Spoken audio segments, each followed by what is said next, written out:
투기성으로 쌓여있는 선물 롱물량을 고정시켜야 비로소 상승이 시작될 수 있다. 네, 여러분 반갑습니다. 비트캐쳐입니다. 4월부터 지속된 기나긴 약보 확장, 모든 크립토 투자자들을 지치게 만들고 있는 가운데 불난집에 기름을 부어버리는 마운트국스의 상환이 시작된다라는 소식이 뜨면서 또 한 번 패닉셀이 연속적으로 나오고 있습니다. 그래서 회생관리인 노부아키 코바야시는 2024년 7월 초부터 이제 비트코인과 비트코인 캐시 상환이 시작될 거다. 기존 같으면 마운트국스 물량 관련 내용들이 퍼드라고 했지만 최근에 어떤 일이 있었습니까? 엄청나게 대량 비트코인이 마운트국스 지갑에서 이동을 했던 그런 정황으로 봤을 때 이번 소식은 퍼드가 아니라 진짜 7월부터는 조금 상환이 시작될 수 있다라고 생각합니다. 하지만 여러분들이 꼭 인지하셔야 되는 거, 상환이 시작된다라고 해서 모든 채권 물량이 시장에 전부 다 매도되는 것은 아닙니다. 물론 일부는 어느 정도 매도될 수 있고 하방 압력으로 작용될 수 있지만 모든 물량이 시장가로 던져지는 게 아니기 때문에 여러분들이 어느 정도 변동성은 있을 수 있다라는 정도,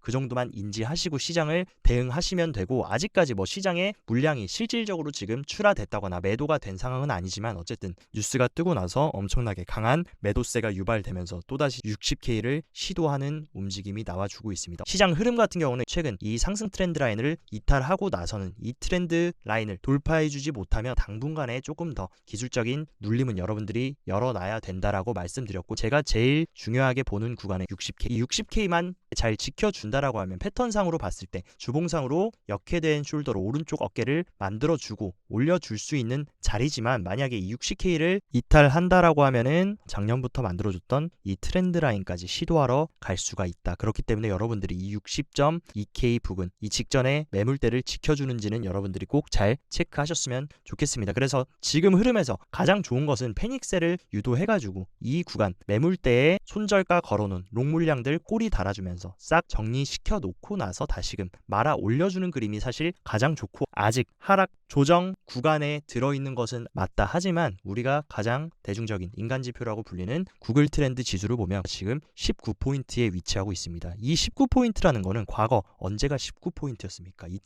2023년 10월 완전 좋은 바닥 구간이 그때 19포인트였는데 그때와 비슷할 정도로 지금 투심이 많이 위축이 됐다라는 것입니다. 물론 지금 이 자리가 발바닥이고 발바닥 각질이다 라고는 장담할 수는 없겠지만 무릎에서 발바닥 그 사이 어딘가에 지금 위치를 하고 있다. 어쨌든 간에 여러분들이 투자를 하실 때는 발바닥에서 사서 머리 꼭대기에서 팔기보다 무릎에서 사서 어깨 부근에 팔고 나오는 이 트레이딩을 하는 것이 중요한데, 지금 자리는 현재 인간지표로 봤을 때 무릎 아래 어딘가 위치하는 좋은 구간이라는 것은 부정할 수 없는 사실이라고 생각합니다. 그런데 또다시 지금 시장이 계속 조정이 나오고 장시간 보합세가 나오다 보니까 많은 분들이 시즌 종료다, 이제 비트코인 하락장 시작된다 라고 얘기하시지만, 언제나 반감기를 기점으로 크립토 시장은 4가지의 국면이 있습니다. 첫 번째 약세장, 그리고 프리불장, 그리고 불장, 그리고 완전 광란의 불장. 근데 지금 시기 어떻냐? 과거 흐름과 똑같이 지금 22년 하락장을 지나서 23년 지금 프리불장을 지나고 지금이 이제 말씀드렸던 하반기까지는 강세장의 흐름 안에 우리는 위치해 있고, 어쨌든 3월달에 어떤 역사적인 일이 있었습니까? 비트코인이 생겨난 이래로 역사적 신고점을 갱신해줬고 시장 분위기 질질 끌고 하니까 여러분들이 굉장히 많이 폭락한 것처럼 느껴지실 수 있는데, 굉장히 재밌는 거,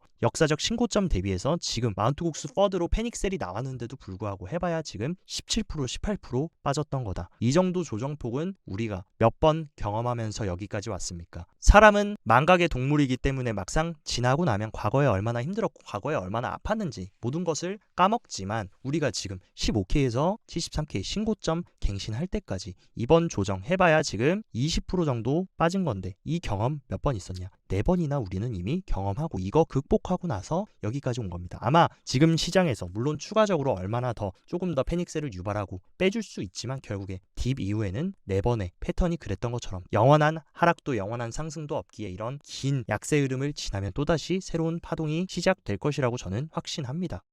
그리고 굉장히 저는 의심스러운 게, 왜 하필 지금처럼 투심이 위축되어 있고 시장이 흔들릴 때 마운트국스 상환을 하다라는 소식을 냈을까? 이 부분에 대해서도 약간 의심을 해봐야 된다라고 생각하고, 이번 시장 조정의 운전수들은 굉장히 고약한 놈들이고 나쁜 놈들이라고 개인적으로 생각하는데, 대량의 고래들이 서식하고 있는 비트파이넥스 거래소에서는 갑자기 엄청난 고래들의 롱 포지션이 구축이 되고 있다. 왜 이런 움직임을 보일까에 대해서 좀 의심스럽게 보고 있습니다. 항상 말씀드리는 장기적인 프레임을 볼 때 시간이 지나고 나면 언제나 지금 조정, 이 힘든 시기가 지나고 나면 또 상승할 것이라는 거 어느 정도는 알고 계시겠지만 세일러 형님도 얘기해준 거 비트코인이 2011년부터 2024년까지 성적을 한번 지켜보면 누적 상승률은 뭐 말도 못할 정도의 상승을 보였고 연간 상승률을 비교해봐도 다른 핵심 자산군들과 비교해서 말도 안 되는 퍼포먼스를 보여줬습니다. 무려 2011년부터 24년까지 연평균 148%. 이게 얼마나 대단한 수치냐. 나스닥도 해봐야 연평균 수익률이 18%인데 이거에 거의 8배에 달하는 이 엄청난 퍼포먼스를 보여줬던 게 비트코인입니다. 그리고 2024년 같은 경우도 물론 지금 조정 장세는 유지가 되고 있지만 올해만 해도 51%가 오른 가장 강력한 에셋 클래스라는 거. 결국 데이터는 거짓말하지 않는다. 세일러 형님이 또 대단한 부분은 뭡니까? 시장이 흔들리건 빠지건 상관없이 일관성 있게 비트코인은 경제적 불멸입니다. 방송에 나와서 계속해서 본인의 굉장히 강한 확신을 보여주고 있고 최근에도 엄청난 양의 비트코인을 매집했다. 근데 이번에 굉장히 재밌는 현상이 트위터에서 벌어졌습니다. 세계 최대의 컴퓨터 기업인 델의 창업자 마이클 델이 희소성이 가치를 창출합니다라고 했는데 여기에 바로 세일러 형님이 댓글을 달았습니다. 비트코인은 디지털 희소성입니다. 라고 해서 굉장히 억만장자들의 대화가 재밌었는데 그 이후에 마이클 델이 어떤 사진을 올렸냐. 이 계정은 팔로우하기 좋은 계정이다라고 하면서 몬스터가 비트코인 쿠키를 입에 넣고 있는 이 사진을 본인 트위터에 올려줬습니다. 그 다음에 이 사람이 투표를 진행했습니다. 기술 분야의 다음 큰 혁신은 무엇이라고 생각하나요? 라고 투표해주세요 했는데 AI 키워드를 제치고 블록체인이 38%로 당당히 혁신기술 1위를 차지했다. 근데 여러분들이 아셔야 되는 거 마이클 델은 어떤 사람이냐.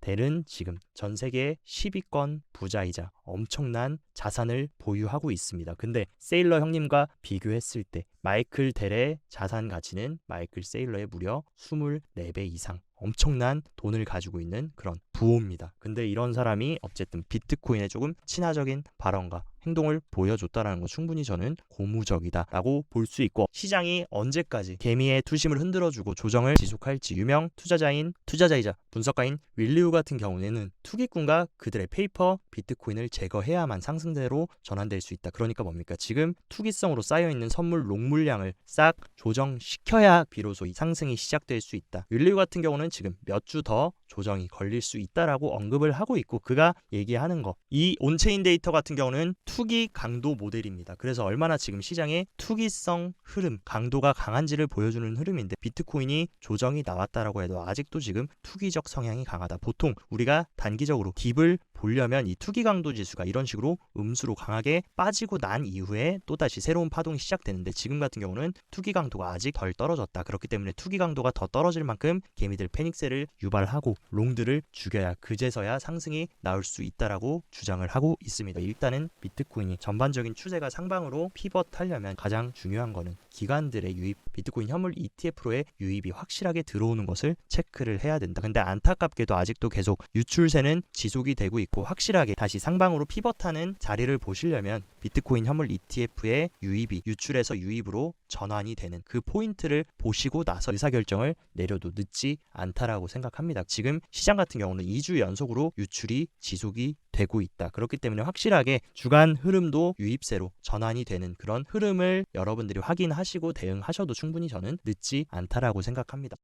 시장의 불확실성과 기술적으로 기관들의 유출 그리고 ETF의 유출이 나오곤 있지만 우리의 일말의 희망은 뭡니까? 바로 이더리움 현물 ETF가 곧 출시될 수도 있다라는 그런 움직임들이 보이고 있는데 블랙록의 S1 신청서가 공식적으로 SEC에 제출되면서 이 S1이 최종 승인된다. 그러면 이제 이더리움 현물 ETF 본격적으로 거래소에 상장되고 거래할 수 있는 그런 움직임들이 지금 신속하게 진행이 되고 있고 피델리티 또한 S1을 정식 제출을 했습니다. 블랙록 피델리티뿐만이 아니라 비트와이즈, 피델리티, 21쉐어스, 그레이스킬, 프랭클린 템플턴, 바네크, 아이쉐어스, 인베스코까지 모든 이더리움 현물 ETF 신청 기관들의 S1 수정서가 본격적으로 들어왔다. 제가 봤을 때 SEC가 야 니네 빨리빨리 수정해서 제출에 일괄적으로 검토하고 승인시켜줄게 이런 무언의 메시지가 전달이 됐고 그것을 지키기 위해서 일괄적으로 굉장히 신속하게 모든 신청 기관들이 S1을 제출한 것이 아닐까. 그래서 네이트 제라시 같은 경우에는 조만간 2주 안에 이더리움 현물 ETF가 승인됐 돼서 거래가 될 수 있다. 그러니까 준비하셔라 라는 메시지를 보냈습니다. 어떻게 보면 지금 시장의 약세 흐름을 뭔가 마켓메이커들이 유도를 해서 엄청나게 패닉세를 유도하고 그리고 마운트국수 물량으로 시장에 완전히 개미를 딱 털어버린 이후에 7월달에 본격적으로 이더리움 현물 ETF를 승인시키면서 개미들 다 털어주고 다시 시장을 턴어라운드 시키려는 시나리오도 우리가 충분히 생각해볼 수 있다라고 생각합니다. 심지어 에릭 발추나스는 어떤 얘기를 했냐, 이더리움 현물 ETF를 작은 감자라고 부르면서 굉장히 과소평가했고, 심지어 에릭 발추나스는 비트코인 ETF가 보유한 자산의 20%를 확보하는 것은 행운이라고 생각한다. 블룸버그 ETF 선임 애널리스트조차 이더리움 현물 ETF 유입에 대해서 과소평가를 하고 있는데 온체인상에서는 조금 의미 있는 움직임이 계속 포착이 되고 있습니다. 이더리움 현물 ETF의 장기 홀더의 비율은 계속해서 상승하고 있다. 근데 반면에 비트코인 장기 홀더들의 비율은 빠져나가고 있다. 지금 시장의 분위기가 어떻게 흘러가고 있냐면 비트코인에 대한 기대감은 죽고 있지만 이더리움은 약세장 흐름에도 불구하고 계속 장기 홀더들이 늘어나고 있다는 거. 분명 이더리움 현물 ETF 출시 이후에 강력한 분출을 위해서 뭔가 큰 그림을 그리고 있는 것이 아닌가라는 합리적인 의심을 해보고, 이더리움 같은 경우는 지금 가격 빠지고 지지부진하면서 조정을 받고 있는데도 불구하고 데일리 액티브 어드레스 같은 경우에 활성 주소 수가 엄청나게 늘어나고 있다. 왜 이런 상반되는 움직임이 나올까? 많은 분들이 생각하는 것처럼 셀더 뉴스, 이더리움 현물 ETF 승인되면 호재 소멸로 다시 하락하면서 조정 계속될 것이다. 이렇게 보시는 분들이 최근에 안 그래도 투심이 위축되어 있다 보니까 그렇게 보시는 분들도 많은 것 같은데, 뭔가 이더리움 수상한 움직임들이 온체인상으로는 계속 포착이 되고 있다. 제가 항상 말씀드렸던 거, 그들의 말보다는 행동과 온체인 흐름을 지켜보면 그것에 정답이 있을 가능성이 굉장히 크다. 그렇기 때문에 이더리움 현물 ETF 분명히 어떤 보이지 않는 움직임들이 수면 아래에서 지속이 되고 있다라고 생각합니다. 그리고 서클의 CEO, USDC 발행사 서클의 CEO 제레미 알레어 같은 경우에 전 세계 모든 디지털 지갑을 지능적으로 연결할 파이프는 퍼블릭 블록체인과 스테이블 코인이 될 거다 하면서, 스테이블 코인이 향후 글로벌 결제의 지금 핵심이 될 거다 하면서 지금 모든 지갑 간의 스마트 컨트랙트를 연결하고 웹3 지갑이 글로벌적인 규모로 성장할 거다라고 얘기하면서 현재의 결제 시스템과 디지털 지갑 결제 시스템을 비교했는데, 지금의 신용카드 결제 시스템을 보면 이 소비자와 그리고 가맹점과 이런 식으로 돈을 지불하려고 하면 1, 2, 3, 4, 5, 6, 7, 8, 9, 10 이렇게 해야 이제 둘만의 거래가 진행되는데, 만약에 디지털 월렛을 사용해서 스테이블 코인으로 결제를 한다라고 하면 커스터머가 여기에 디지털 월렛에 돈만 넣어놓으면 이쪽에서 바로 가맹점으로 연결돼서 이 중간 다리를 다 필요 없이 바로 다이렉트로 갈 수 있는 효율적인 거래를 할 수 있다라고 주장을 하고 있습니다. 그렇기 때문에 제가 봤을 때 이 비자와 마스터카드도 스테이블 코인을 이용해서 이 디지털 지갑을 이용해서 온체인 결제로 서서히 넘어가려는 그런 움직임을 보여주고 있고, 충분히 스테이블 코인이 향후에 중장기적인 디지털 결제의 핵심 키워드 브릿지가 될 수 있는 부분은 충분히 저도 동의하는 부분이다. 그리고 실제로 자주 사용하시는 스테이블 코인인 테더의 거래량이 530억 달러로 세계 1위 결제 기업인 비자의 일평균 거래량을 넘어섰다. 그리고 테더 지금 가장 활발하게 거래되는 네트워크가 뭡니까? 바로 트론 네트워크라는 거. 지금 스테이블 코인의 거래량이 비자를 넘어섰다라는 거, 분명히 저는 의미 있는 움직임이고, 더 많은 사람들이 스테이블 코인을 활용하고 사용한다라고 하면 결국에 크립토 시장이 확장되고 훨씬 더 매스 어덥션 되면서 채택될 수 있는 발판을 만들어 가고 있다라고 생각합니다. 그리고 솔라나 같은 경우도 전반적인 시장 약세의 흐름에 따라 지지부진하고 있지만 월간 활성 주소수가 3천만 개를 돌파하면서 역대 최고 수치까지 활성 주소수가 상승하고 있다. 지난 21년, 22년 상승 사이클 고점 때보다도 더 많은 활성 주소수가 늘어나고 있는 것이고, 결국에 블록체인의 펀더멘탈은 뭡니까? 블록체인은 기업이 아니기 때문에 뭐 영업이익이나 단기순이익 이런 것들을 알 수가 없고, 결국에 해당 코인의 펀더멘탈은 네트워크다. 근데 솔라나는 실제로 엄청난 활성 주소의 움직임 그리고 트랜잭션을 보여주면서 얼마나 활발히 솔라나 생태계가 움직이고 있는지를 증명을 하고 있고, 그리고 로빈 후드 같은 경우에 솔라나 스테이킹을 유럽에서 본격적으로 제공하겠다. 그렇게 되면 유럽에 있는 투자자들이 조금 더 솔라나에 대한 접근성이 늘어날 수도 있고, 솔라나 스테이킹 이런 초대형 거래소가 제공한다라고 하면은 충분히 훨씬 큰 수요가 만들어질 수 있는, 그렇기 때문에 솔라나도 우리가 계속해서 추적해서 가야 된다라고 말씀을 드리고 싶습니다.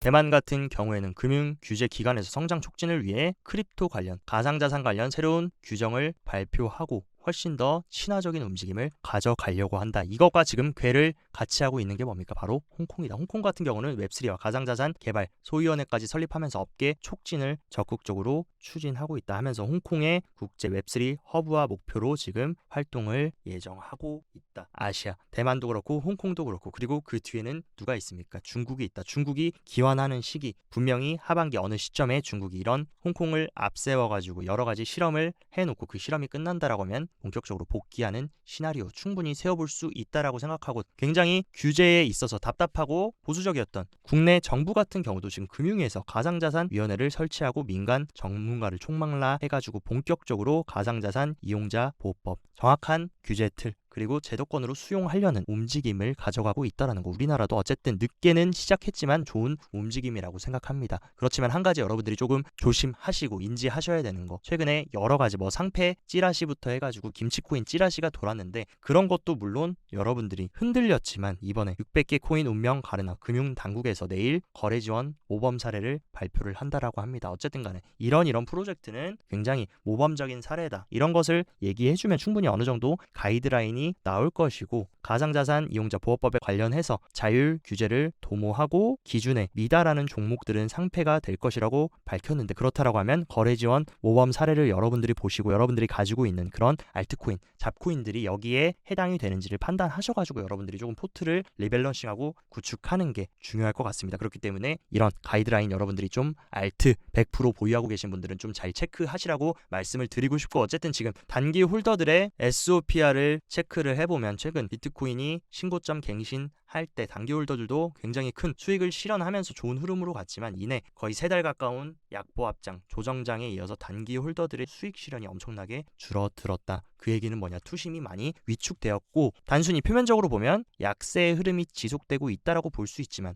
반대로 뒤집어서 얘기하면 좋은 바이더딥 구간에 우리는 돌입했다라는 것을 얘기합니다. 그리고 개인 투자자, 리테일 인베스터들의 수요가 엄청나게 꺾였습니다. 비트코인 1억 간다, 신고점 갱신한다라고만 했을 때 개미들이 엄청나게 달라붙으면서 크립토 시장으로 들어왔지만, 이내 이 개미 털기와 지루한 약세 흐름에 개미들이 완전히 또 다시 전멸을 했다. 근데 과거 흐름에도 보면 언제나 이 개미들이 엄청나게 수요가 털렸던 구간은 굉장히 좋은 상승장에서의 눌림목 구간이었던 것, 데이터가 증명해내고 있기 때문에, 물론 지금도 어디까지 더 개인들의 투심을 흔들고 개미를 털어줄지는 모르지만 지금 구간이 무릎에서 발바닥 사이 어딘가에 위치하고 있다는 것을 온체인 데이터는 얘기를 해주고 있습니다. 제가 항상 말씀드리는 거, 시장은 언제나 상승장에서는 같은 패턴입니다. 완전히 여기서 항복의 구간을 우리는 이미 2020년 말 2023년 초에 이미 완전히 약세장에서 상승장으로 들어왔고, 상승장에서는 언제나 상승 이후에 어느 정도 통합의 기간을 만들어주고 또다시 상승하고, 통합의 기간 만들어주고 또다시 상승하고, 통합의 기간 만들어주고 상승하고, 지금도 결국엔 뭐냐?